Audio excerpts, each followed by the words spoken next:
Bismillahirrahmanirrahim. Alhamdulillahirabbil alamin. Wa bihi nasta'in ala umuri dunya waddin. Wassalatu wassalam ala asyrafil anbiya wal mursalin. Sayyidina Maulana Muhammadin wa ala alihi wa ashabihi ajma'in.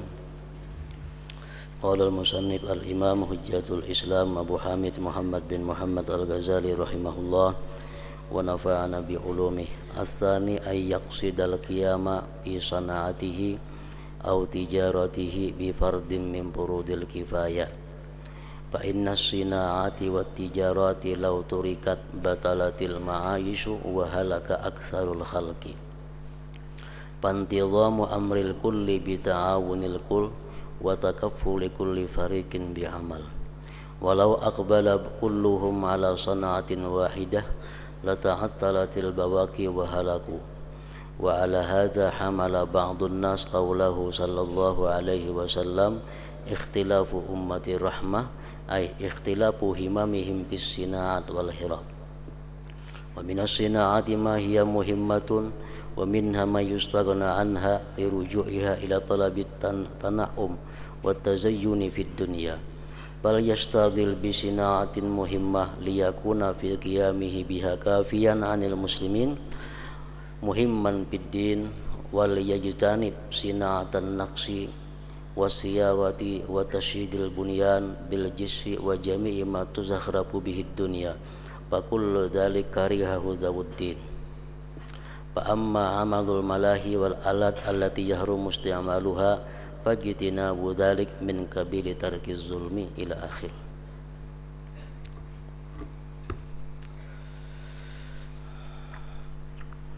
Makna daripada kalam Al-Imam Al-Ghazali rahimahullah.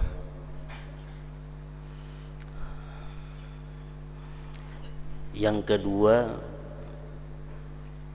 ia bermaksud melaksanakan salah satu fardu kifayah di dalam pekerjaan dan perdagangannya.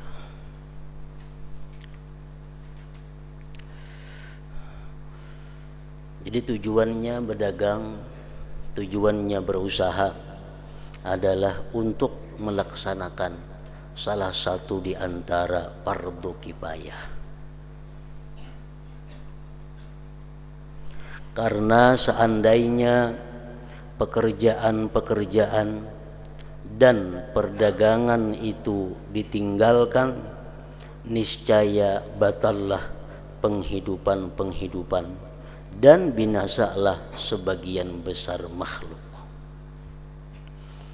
Karena andai kata semuaan manusia kadang hakunnya berdagang, semuaan manusia kadang hakunnya berusaha, maka hancurlah dunia ini. Semuaan orang hendak beribadat saja, kadang hakunnya berdagang, kadang hakunnya bertani, kadang hakunnya berkebun, niscaya matian manusia.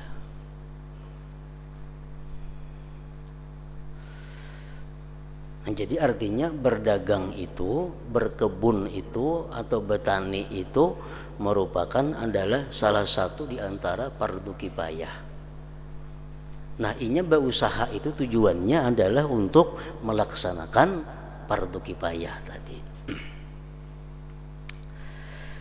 Teraturnya urusan seluruh manusia adalah dengan tolong menolongnya seluruh manusia di setiap kelompok itu menanggung pekerjaan. Teraturnya manusia hidup di dalam dunia ini adalah dengan tolong menolong. Ada nang bertani, ada nang menukaryakan pertaniannya, ada nang itunya, ada ininya, ada nang menjuali, ada nang menukari. Tolong betolong, teraturlah kehidupan manusia. Seandainya seluruh manusia menghadapi pada satu pekerjaan, umpamanya seluruh manusia kadang hakunnya bertani, hendak berdagang semuaan, perumahan kadang menggawinya, kadang hakunnya hendak bertuku semuaan, niscaya kosonglah setinggalnya dan mereka binasa juga akhirnya. Atas dasar ini sebagian manusia menanggungkan sabda Nabi sallallahu alaihi wasallam, ikhtilafu ummati rahmah, artinya perbedaan umatku itu rahmat, yakni perbedaan cita-cita mereka dalam perusahaan dan pekerjaan. Ada yang ketujuh hendak jadi doktor, ada yang hendak jadi petani, ada yang hendak jadi pedagang, ada yang hakun berusaha buruh, ada yang hakun berusaha. Nah, berselisih-selisihnya itu adalah rahmat. Rahmat, ikhtilafu ummati rahmatun.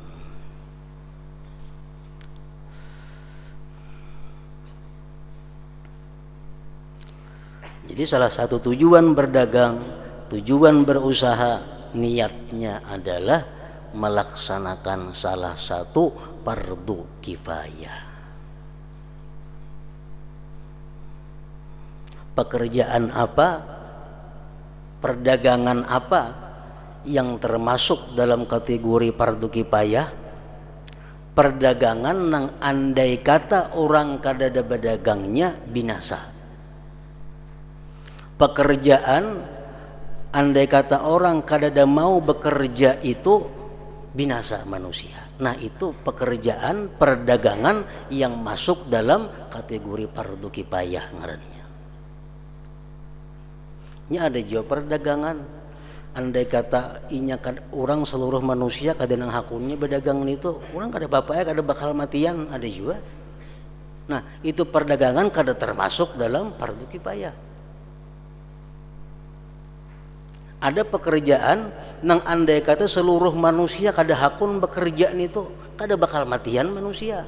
Nah, pekerjaan seperti itu kada tergolong fardu kifayah. Lain hal pertanian. Andai kata seluruh manusia kada hakun bertani, itu bahaya. Nah, fardu kifayah bertani itu. Dagangan, dagang makanan umpamanya, dagang baras. Andai kata kada nang hakumnya orang berdagang baras, bisa berbahaya manusia. Nah, perdagangan seperti itu fardu kifayah ngarannya. Ada perdagangan nang andai kata inya orang kada hakun berjual itu kada matian. Umpamanya berjual apa? Berjual sepida. Andai kata manusia semuaan kada nang hakunnya berjual sepida, matianlah manusia. Kada mati. Nah, berarti pedagang sepeda itu kada kawan niatnya fardu menunaikan fardu kifayah. Kada kawan diniatkan menunaikan fardu kifayah. Berjual nang apa lagi? Andai kata orang kada nang hakunnya berjual, manusia kada binasa, itu kada termasuk dalam golongan fardu kifayah. Nah, jadi berdagang, bekerja hendaknya diniatkan menunaikan fardu kifayah supaya bekerja sambil dapat pahala. Andai kata pekerjaannya kada laku, usahanya kada payu, pahalanya dapat.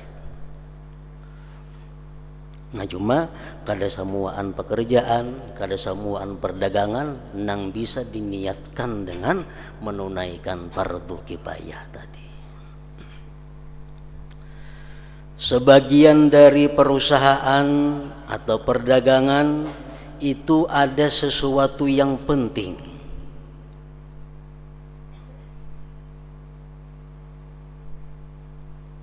Ada perdagangan yang penting. Ada pekerjaan yang penting. Dan sebagian daripadanya ada perusahaan yang tidak diperlukan.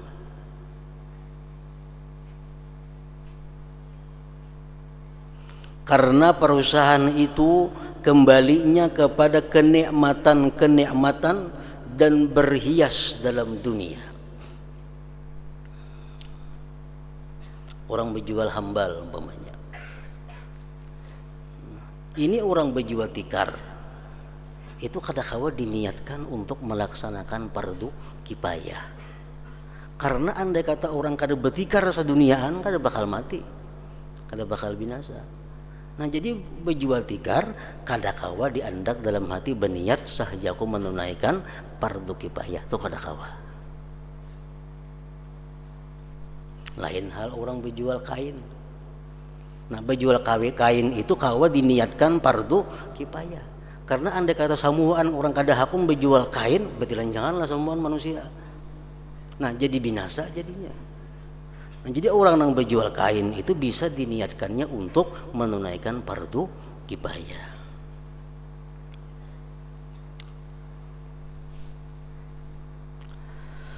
Sebagian dari perusahaan itu ada sesuatu yang penting dan sebagian daripadanya ada perusahaan yang tidak diperlukan.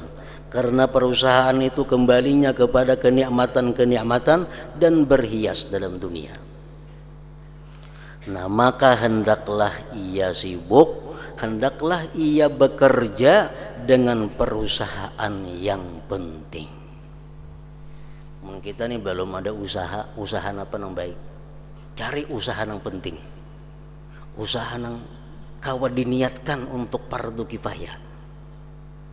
Nah, itu maksudnya. Maka hendaklah ia sibuk dengan perusahaan yang penting, agar dalam pelaksanaannya itu mencukupi terhadap kaum muslimin mengenai hal-hal yang penting dalam agama. Dan hendaklah ia menjauhi pekerjaan mengukir. Bukan berarti haram kada. Cuma amun ada jagawian lain kada usah bagawi mengukir. Kenapa? Karena andai kata orang kada mengukirnya seduniaan, kada mengganggu stabilitas dunia. Nah, jadi mengukir itu kembalinya kepada perhiasan dunia. Jadi orang bekerja gawiannya ukir, kada kau berniatnya sahaja aku menunaikan fardu kifayah, kada kau mengukir. Pengrajin emas dan perak, tukang kemasan, tukang ulah galang, tukang ulah kekalong, tukang ulah utas. Nah, itu kada kau diniatkan menunaikan fardu kifayah. Karena andai kata kemasan itu kada ada seduniaan, kada mengganggu manusia.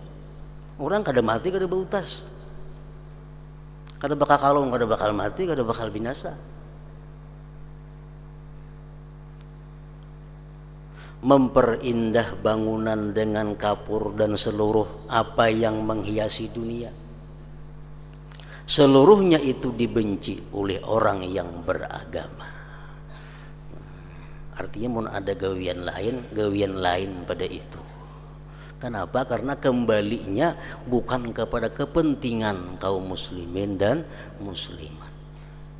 Nah, kalau hendak bekerja, hendak berusaha, cari usaha perdagangan atau pekerjaan yang bisa diniatkan untuk menunaikan fardu kifayah tadi. Adapun membuat permainan dan alat-alat yang haram dipakainya, gawian tukang ulah gambus, tukang ulah babun, tukang ulah suling, maka menjauhi hal itu termasuk segi meninggalkan kezaliman. Itu sudah jelas itu. Termasuk golongan ini adalah jahitan penjahit akan pakaian luar laki-laki terbuat dari sutra. Tukang jahit mengulahkan baju laki-laki terbuat dari sutra. Itu termasuk berbuat kezaliman ngarannya.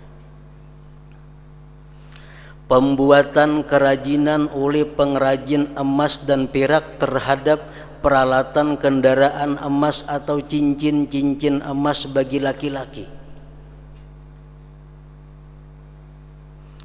Kemasan-kemasan yang mengulahkan utas untuk dipakai laki-laki emasnya, atau ini mengulahkan perhiasan-perhiasan untuk dipasang di kendaraan yang perhiasan itu terbuat dari emas yang dipakai oleh laki-laki, maka seluruhnya itu termasuk kemaksiatan. Upah yang diambil atasnya itu adalah haram.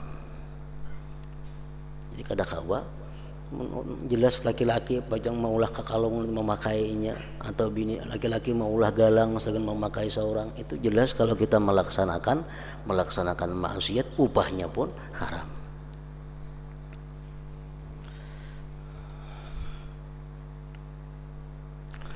Oleh karena itu kami wajibkan zakat padanya.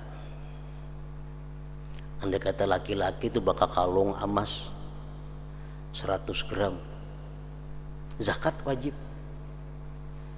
Laki-laki bagalang emas 100 gram mamanya, zakat.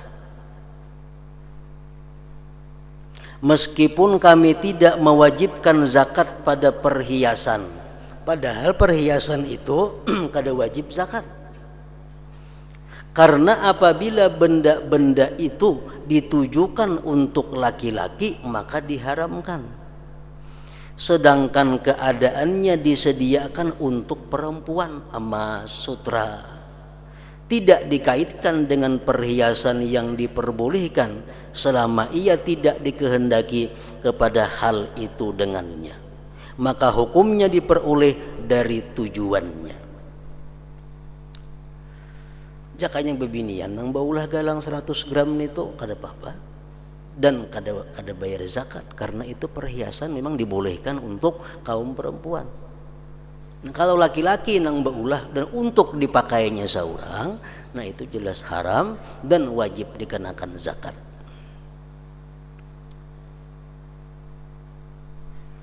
Sama halnya perempuan-perempuan yang memakai gelang atau kalung emas tetapi melebihi daripada adat istiadat, itu pun haram dan dikenakan zakat.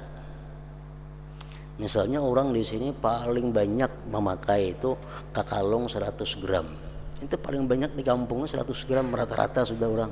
Ada yang kurang pada itu, ingin sekali beulah 200 gram kakalung.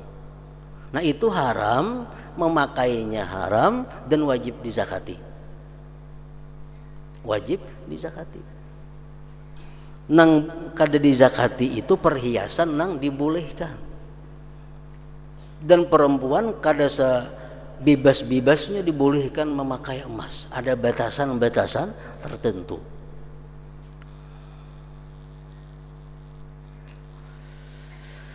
Telah kami sebutkan bahwa menjual makanan dan kain kapan itu makruh,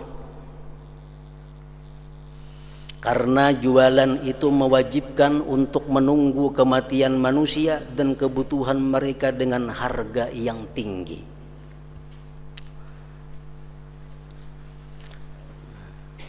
Orang berjual kain kapan itu makruh. Kenapa maka makruh? Karena di hatinya itu menunggu orang matian. Nah bila macam itu niatnya, ini makruh. Sama orang berjual makanan, ini mengharapkan naik harga barang makanan, itu pun makruh. Kenapa? Karena niatnya itu bakal menyulitkan kaum muslimin. Tapi kalau dia berjual kain kapan, bukan senang, bukan tujuannya menunggu kematian orang, tapi tujuannya untuk membantu pelaksanaan orang melaksanakan fardu kifayah, itu ada makruh. Orang berjual makanan tujuannya bukan untuk suka karena makanan bisa naik kadang-kadang harganya, bukan itu, tapi tujuannya untuk mempermudah kaum muslimin mencari makanan di kampung ini. Kalau berjual makanan, nah itu ada makruh. Jadi makruhnya berjual makanan itu karena niatnya sudah beandak berdahulu menunggu kenaikan harga, membawa kepada keuntungan. Berjual kain kapan itu makruh karena niatnya menunggu kematian orang. Namun niatnya kada jam itu ya kada makruh. Nah, berjual makanan termasuk fardu kifayah. Berjual kain kapan termasuk fardu kifayah. Andai kata orang kadang hakunnya berjual kain kapan, kayak mana orang mati. Nah cuma apabila niatnya salah jadi kada baik tadi. Bila niatnya baik jadi baik.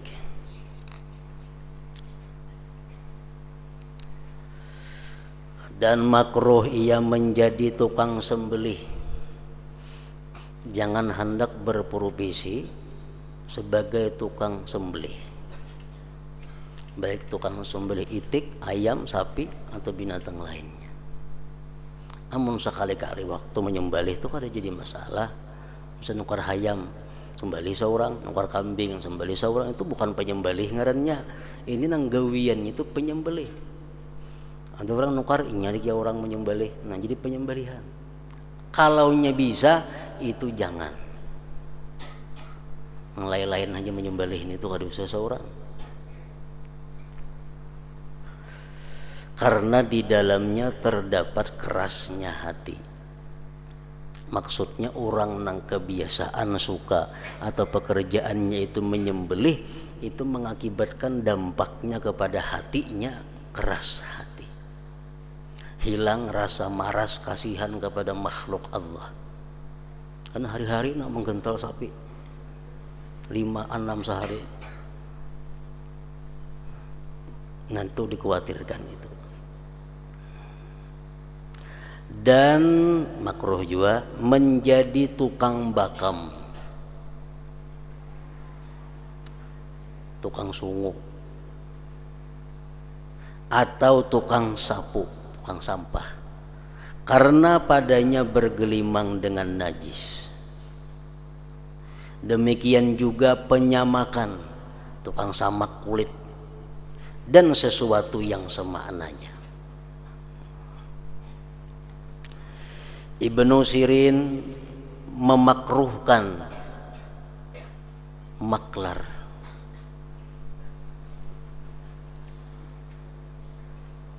Artinya jangan hendak jadi maklar.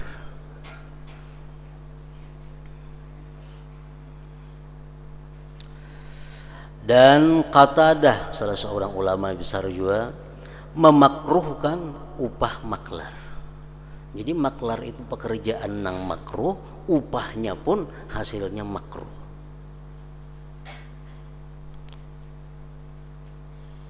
Dan barangkali sebabnya adalah sedikitnya maklar untuk tidak berbohong dan berlebih-lebihan dalam memuji barang dagangan agar barang tersebut laku. Dan karena pekerjaan padanya itu tidak terkira, kada bisa dihitung, kadang-kadang sedikit dan kadang-kadang banyak, dan tidak dipandang mengenai pemberian upah kepada pekerjaannya, tetapi kepada kadar harga pakaian. Kan maklar itu biasanya minta persen dari harga barang. Jual tanah, persennya berapa untuk maklar? 2% umpamanya. Menjual sepeda motor, berapa maklar persennya? Sekian persen. Padahal kada boleh memersen lewat barang itu. Mestinya nang dinilai gawian lapahnya itu. Nah, misalnya nang kita di Barabai, sedangkan nang hendak menukar barang ini orangnya di Tanjung. Lalu maklar bulang-bulik Tanjung berapa? Lapahnya tuh. Nah, itu telarang upahnya. Daripada maklar nang di Barabai ini juga putar. Nah, sedangkan biasanya maklar ini kadang memandang pekerjaan, memandang nilai barang. Bila barang 1 juta, maklarnya 100.000 umpamanya. Mesti berpandir kan dua patah kata, ada jadi masalah. Mesti 2-3 langkah berjalan sampai memandang barang harganya. Nah, mestinya dipandang itu lapah kadanya pekerjaannya. Dan tidak dipandang mengenai pemberian upah kepada pekerjaannya, tetapi kepada kadar harga pakaian umpamanya. Ini adalah adat dan itu adalah kezaliman. Namun semestinya dipandang kadar kepayahannya, kesusahannya. Barangnya di Banjarmasin, kita di sini nah hendak menukar, lalu bulang-bulik mau urusakan. Banjar Barabai. Nah, itu ada persen upahnya lebih mahal, lebih larang daripada orang nang parak urusannya.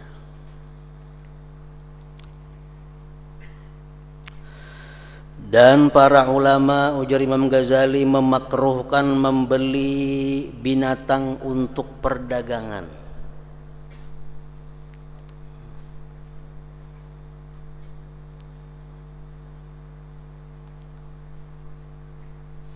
Dan para ulama memakruhkan membeli binatang untuk perdagangan. Sebetukar sapi diingun dijual, betukar ayam diingun dijual, betukar itik diingun 2-3 bulan dijual. Nah itu makruh. Makruhnya kenapa? Karena orang yang membeli itu tidak senang terhadap ketentuan Allah padanya, yaitu mati yang pasti menghampiri dan menempati. Kadang-kadang orang yang berjual binatang ternak ini begitu matian stres. Berapa rugi? Berapa ribu ayam mati? Berapa ribu itik mati? Kada sempat menjual. Nah, lalu ada guncangan kejiwaannya sehingga bisa membuat inya tidak ridha dengan ketentuan Allah. Ini bahayanya. Kalau inya pedagang binatang ternak, untung tatawa, matian tatawa, kada makruh insyaallah itu. Matian ayam semuaan, tawa aja ya innalillahi wa inna ilaihi raji'un, habis semuaan. Kada taungut, kada meniwas, kada apa. Nah, nang dikhawatirkan tuh itu. Ada yang mengatakan juallah binatang dan belilah selain binatang.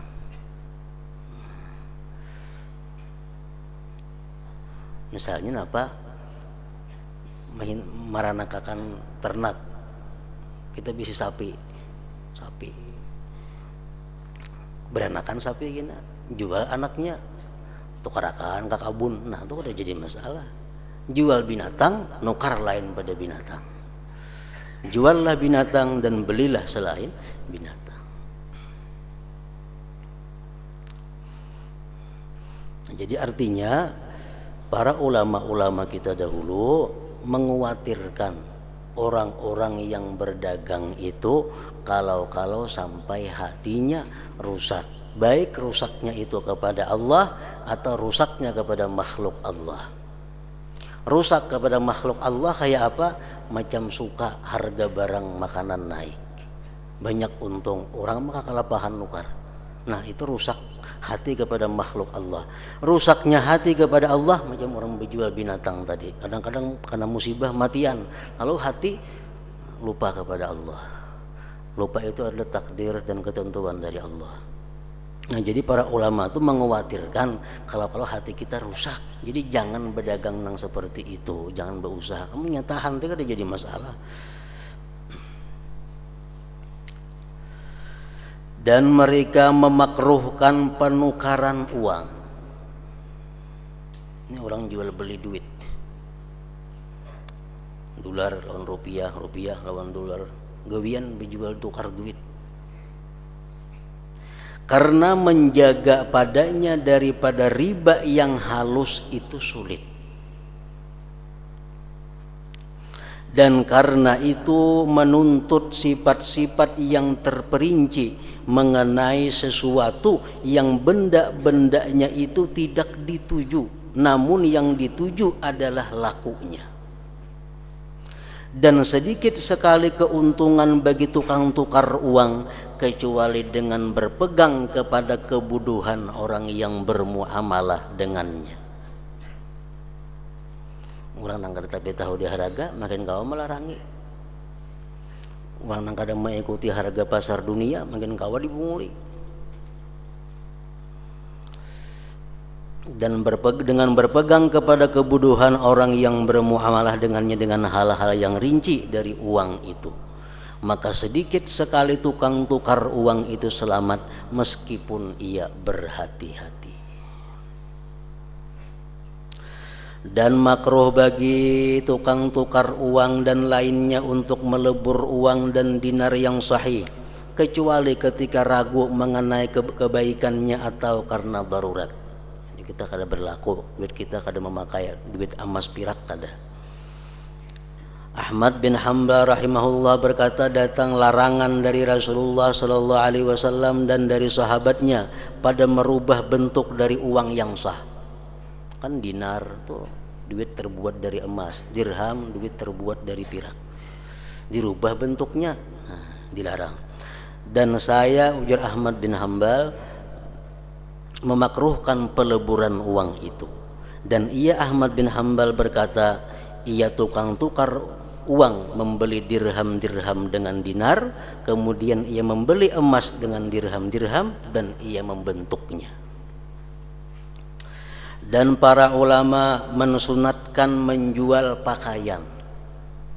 Pakaian yang sunat dijual ini tentu pakaian-pakaian yang membawa keselamatan kepada yang memakainya. Kalau pakaian yang dijual itu membawa kepada kemaksiatan bagi pemakainya, itu diharamkan. Macam tadi kita berjual kain sutra, pakaian sutra ditukar oleh laki-laki hendak dipakai, itu bukan sunat, haram. Kita menjual pakaian-pakaian yang membuka aurat dijual, dipakainya haram. Nah, ini pakaian yang disunatkan berjual ini adalah pakaian yang menyelamatkan orang. Sa'id ibnul Musayyab berkata, tidak ada dagangan yang lebih saya senangi daripada pakaian. Jual tapi umpamanya, selama padanya tidak ada sumpah-sumpah. Dan diriwayatkan, khairu tijaratikum albaz wa khairu sina'atikumul kharzu. Artinya sebaik-baik daganganmu adalah pakaian dan sebaik-baik pekerjaanmu adalah menjahit.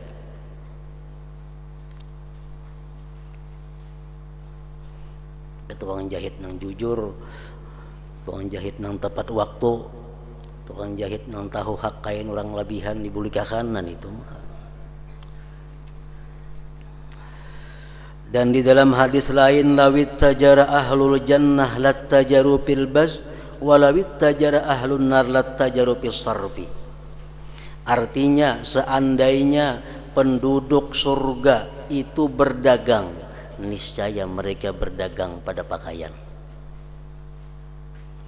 Dan seandainya penduduk neraka itu berdagang, niscaya mereka berdagang pada penukaran uang.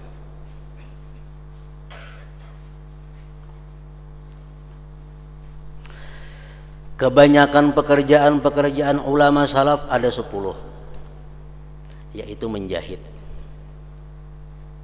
kulit untuk diulah wadah banyu, untuk diulah sandal, untuk diulah keperluan-keperluan lain, berdagang, kerajinan dari bulu burung unta, menjahit, tukang sandal, tukang pangkas rambut, tukang gunting, pekerjaan khub, membaiki sepatu orang,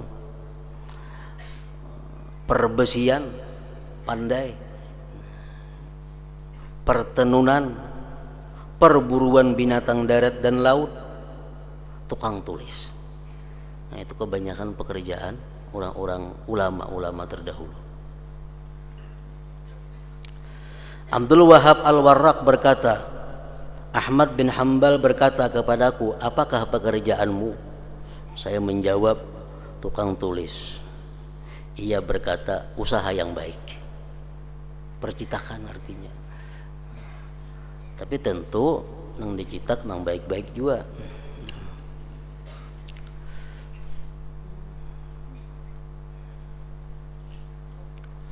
Seandainya saya menjadi pengusaha dengan tanganku, niscaya saya bekerja seperti pekerjaanmu, menulis tadi. Kemudian ia berkata kepadaku, janganlah kamu menulis kecuali sedang. Jangan terlalu halus menulis, jangan. Karena menyasal muntuha.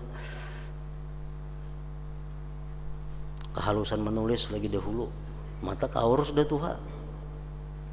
Nah, jadi kamu menulis kecuali sedang. Dan tinggalkan pinggir-pinggir. Di pinggir itu ada beri ruangan nang kosong artinya. Dan bagian luar dari bagian-bagian itu. 4 macam pekerjaan yang ditandai dengan lemahnya pikiran di sisi manusia. Artinya 4 pekerjaan ini mengakibatkan pikiran kita jadi lemah. Pikiran kita jadi tumpul. Yaitu tukang-tukang tenun,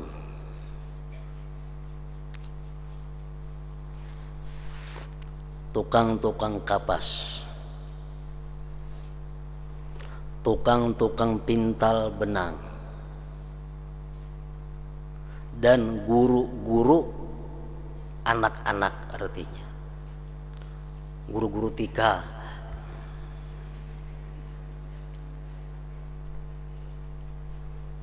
Nah, 4 pekerjaan itu membuat seseorang lemah dalam pikirannya.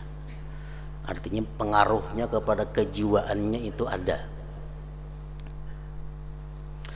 Barangkali karena kebanyakan pergaulan dengan para wanita dan anak-anak. Kan menenun itu banyak bebinian gawian. Kalau kita lalakian begawi itu tagaul lawan bini-bini. Akhirnya pikiran membibini jadinya.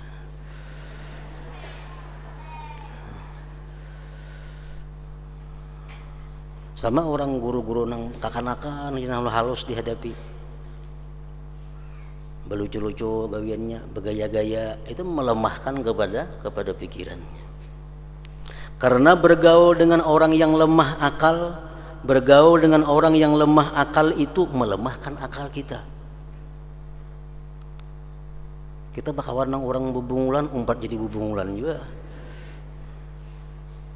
Sebagaimana bergaul dengan orang-orang yang berakal itu menambah akal.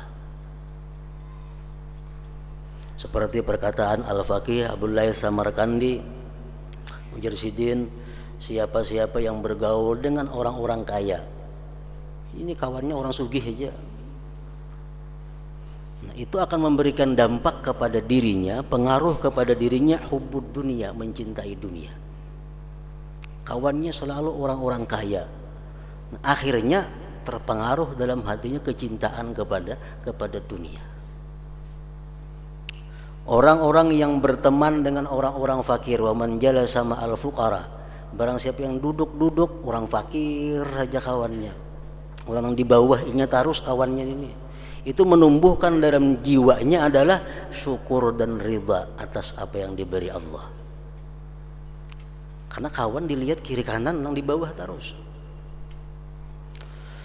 Wa man jalasa ma'as sultan zadahullahu kibra wa qasawatal qalbi, orang yang selalu bergaul dengan para pejabat, bergaul dengan para pejabat ini akan menumbuhkan dalam hatinya itu kesombongan dan keras hati, pengaruhnya. Wa man jalasa ma'an nisa, siapa yang suka duduk dengan perempuan, nah gawian, terkumpul bini-bini, pekerjaan, berkumpul bini-bini, zadahullahu jahla wasyahwah wal maila ila uqulihinna, Allah tambah dia itu kebodohan, syahwat dan condong kepada akal-akal perempuan. Nah, itu tadi. Wa man jalasa ma'as sibyan, siapa duduk katuju bakawan kakanakan, kakanakan yang jadi hadapi, zadahullahu lahwa wal mizah, orang ini akan pasti suka bagaya dan bersenda gurau, bermain-main. Nah, bebubukahan, bahasinan, mengawani kakanakan. Nah, jadi pekerjaan-pekerjaan seperti itu yang menumbuhkan kelemahan akal itu pun hendaknya dihindari. Dari Mujahid bahwa Maryam alaihissalam dalam mencari Isa alaihissalam melewati tukang tenun. Lalu ia Maryam menanyakan tentang jalan, maka mereka itu menunjukkan selain jalannya. Siti Maryam ini mencari Nabi Isa. Nabi Isa di tempat lain, sehingga kada tahu jalannya. Kebetulan bertamu lawan tukang tenun, orang lagi menenun kain. Betakun jalan, iya kasih jalan ke anu, iya aja jalan itu orang. Baru jauh berapa lagi tukang tenun ini juga asik menenun. Nah, ada orang betakun badahakan iya. Sekalinya luput jalannya. Luput yang dibadahakan ini. Maka ia Maryam berdoa, ujar Maryam, ya Allah, cabutlah berkah dari usaha mereka, matikan mereka dalam keadaan fakir, dan hinakan mereka di mata manusia. Maka doanya Maryam diperkenankan oleh Allah Subhanahu wa taala. Nah, jadi sangat kada baik tukang tenun itu gara-gara nang bahari itu sampai hari kiamat karena doa Siti Maryam.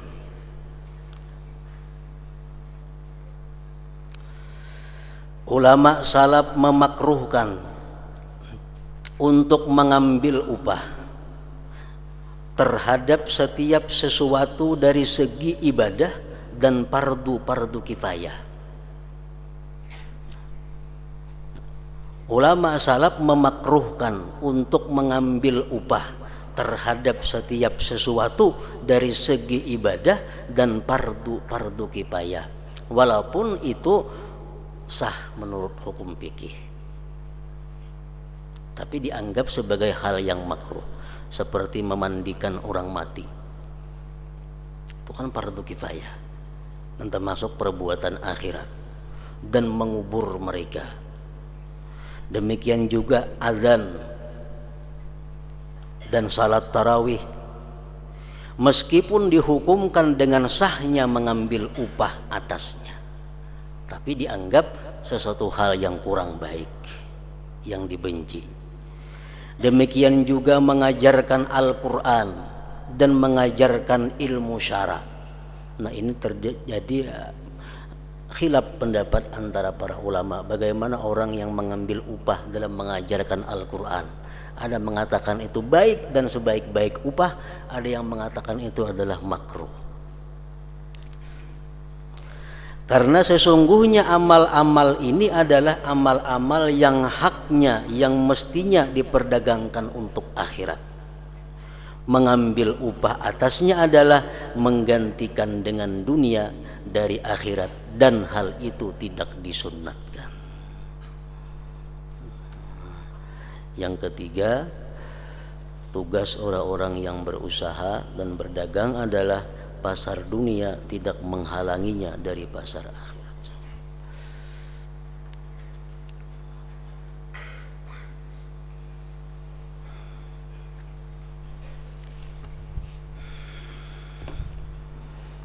Afdalul dzikri fa'alam annahu la ilaha illallah Muhammadur Rasulullah. La ilaha illallah Muhammadur Rasulullah. La ilaha illallah Muhammadur Rasulullah.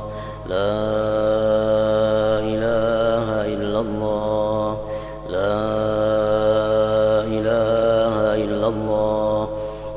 La ilaha illallah. La ilaha illallah. La ilaha illallah. Allahu Allah. Allahu Allah. Allahu Allah. Allahu Allah. Allahu Allah. Allahu Allah. Allahu Allah. Allahu Allah. Allahu Allah. Allahu Allah. Allahu Allah. Allahu Allah. Allah. La ilaha illallah Muhammadur Rasulullah. La ilaha illallah Muhammadur Rasulullah. La ilaha illallah Muhammadur Rasulullah. La ilaha illallah. Al-Fatihah. إياك نعبد وإياك نستعين صراط الذين ويا أيها الراجون منه شفاعة صلوا عليه وسلموا تسليما.